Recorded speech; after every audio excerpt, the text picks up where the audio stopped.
Les laboratoires Boiron à Rennes, ce sont aujourd'hui 56 personnes. Implanté depuis le début des années 80, il est l'un des 33 sites français du laboratoire qui emploie 2500 salariés à travers l'Hexagone.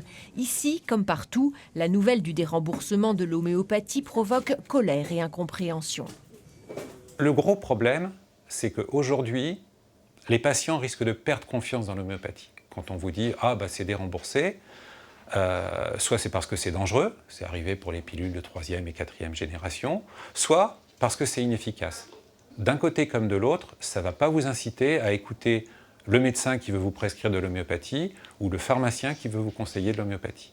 Et donc derrière, baisse des volumes, et donc comme toute baisse de volume pour une entreprise, ça a des conséquences sur son travail, sur des conséquences sociales tout simplement.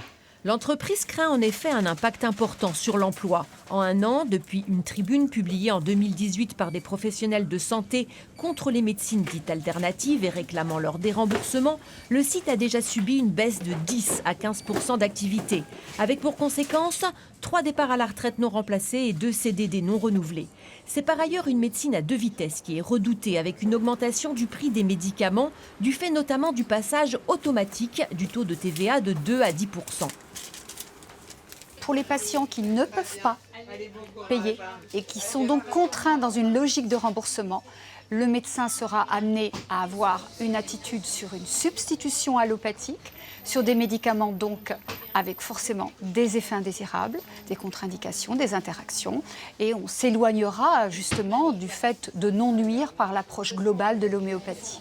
Les laboratoires spécialisés dans l'homéopathie se donnent 1 an et demi pour infléchir la décision de la ministre. Ils ont déjà demandé à être reçus à l'Élysée.